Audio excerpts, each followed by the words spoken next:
ಸುಂದರ ಗ್ರಾಮ. ಅಲ್ಲಿ ವೀರ ಅಂತ ಒಂದು ರೈತರಿದ್ದರು.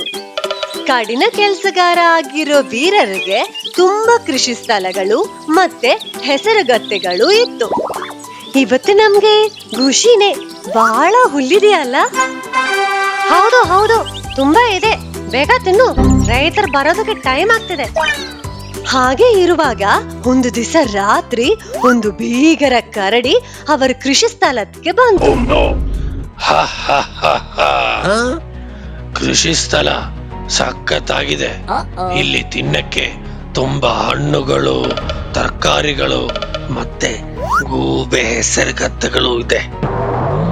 ಇವತ್ತು ಒಂದು ಹೆಸರುಗತ್ತೆಯನ್ನು ನಾನು ಹೇಗಾದ್ರೂ ತಿಂದ್ಬಿಡ್ತೀನಿ. ಕರಡಿಗೆ ಯಾವುದು ಸೀಬ್ರವನ್ನು ಸಿಕ್ಕಿಲ್ಲ. ಆ ನಿರಾಶೆಯಲ್ಲಿ ಕೃಷಿ ಸ್ಥಳವನ್ನು ಪೂರ್ತಿಯಾಗಿ ಹಾಳಾಕಿದ. ಇದೇ ತರ ಕರಡಿ ಪ್ರತಿದಿನ ಬರಲಾರಂಭಿಸಿತು. ಇದಕ್ಕೆ ಒಂದು ಪರಿಹಾರ ಕಾಣುವುದಕ್ಕೆ ವೀರ ಅವರದು ಹೆಸರುಗತ್ತೆಗಳ ಜೊತೆ ಒಂದು ಚರ್ಚೆ ಮಾಡಕ್ಕೆ ತೀರ್ಮಾನ ಮಾಡಿದರು. ಮಕ್ಕಳೇ, ಈ ಕರಡಿ ಪ್ರತಿದಿನ ಬರ್ತಾ ಇದೆ ಮತ್ತೆ ಈ ಕರಡಿ ನಿಮ್ಮನ್ನ ತಿನ್ನೋದಕ್ಕೆ ನೋಡ್ತಾ ಇದೆ. ಇದಕ್ಕೆ ನಾವು ಏನಾದ್ರೂ ಒಂದು ಪರಿಹಾರ ನೋಡ್ಬೇಕು. ರೈತರೇ, ನನ್ನ ಕೈಯಲ್ಲಿ ಒಂದು ಸೂಪರ್ ಐಡಿಯಾ ಇದೆ. ಅದೇನು? ಪಕ್ಕ ಗ್ರಾಮದಲ್ಲಿ ನನ್ನ ಸ್ನೇಹಿತನಿದ್ದಾನೆ, ಕುತಂತ್ರಶಾಲಿ ಹಾವು. ಅವನ್ಗೆ ಗೊತ್ತಿದೆ ಈ ಕರಡಿಯನ್ನು ಹೇಗೆ ಓಡಿಸ್ಬೇಕು ಅಂತ. ಅವನ ಕರೆಯೋಣ. ಓ ಹೌದಾ, ಸರಿ ಆಯ್ತು, ಹಾಗೆ ಮಾಡೋಣ. ಹಾಗೆ ಕುತಂತ್ರಶಾಲಿ ಹಾವು ಕೃಷಿ ಸ್ಥಳಕ್ಕೆ ಬಂದ. ಅಯ್ಯೋ ಹಾವು, ಇಲ್ಲಿಂದ ಓಡಿ ತಪ್ಪಿಸ್ಕೊಂಡ್ಬಿಡ್ತೀನಿ. ಹಾಗೆ ಹಾವನ್ನು ನೋಡಿ ಭಯಪಟ್ಟು ಕರಡಿ ಓಡೋಗ್ಬಿಟ್ಟ. ನಮ್ ತಂದ್ರ ಸೂಪರ್ನೆ, ಹೆಂಗೆ ನಾವು? ಅದರಿಂದ ರೈತರು ತುಂಬಾ ಖುಷಿ ಪಟ್ಟರು.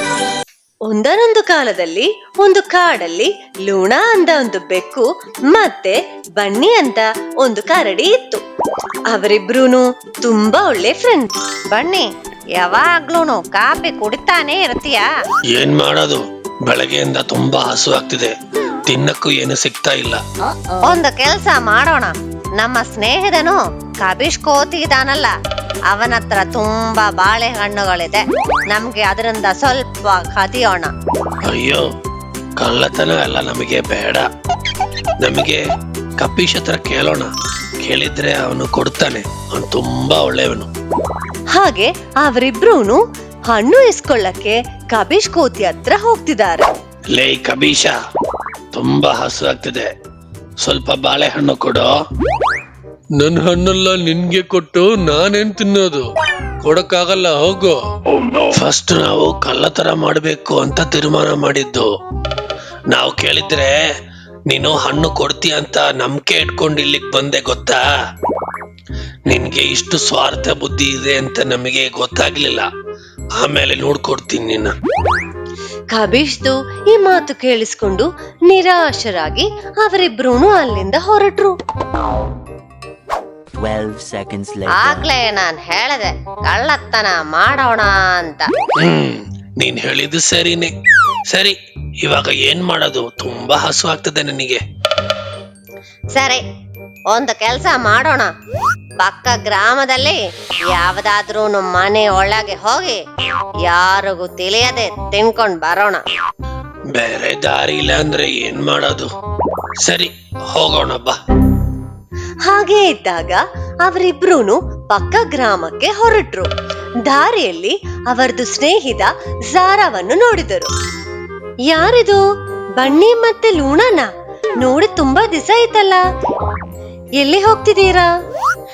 ಹೌದು ಹೌದು, ತುಂಬಾ ದಿವಸ ಆಯ್ತು. ನನಗೆ ತುಂಬಾ ಹಸು ಆಗ್ತಿದೆ. ಅದಕ್ಕೆ ನಾವು ಪಕ್ಕ ಗ್ರಾಮದಲ್ಲಿ ಯಾವ್ದಾದ್ರೂ ಒಂದು ಮನೆ ಒಳಗೆ ಹೋಗಿ ಯಾರಿಗೂ ತಿಳಿಯದೆ ಸ್ವಲ್ಪ ತಿನ್ಕೊಂಡ್ ಬರೋಣ ಅಂತ.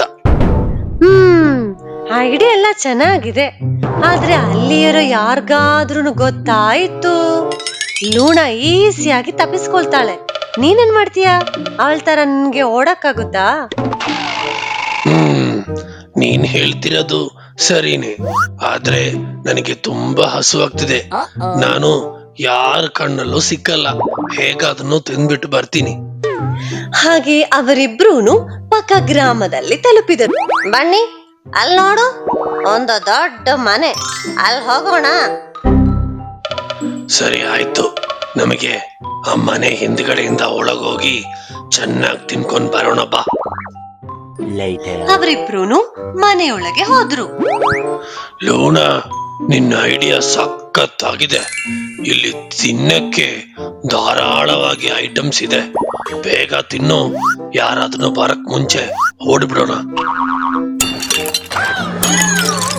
ಲೂನಾ, ಬೇಗ ಬಾ, ಓಡಿ ತಪ್ಪಿಸ್ಕೊಂಡ್ಬಿಡೋಣ.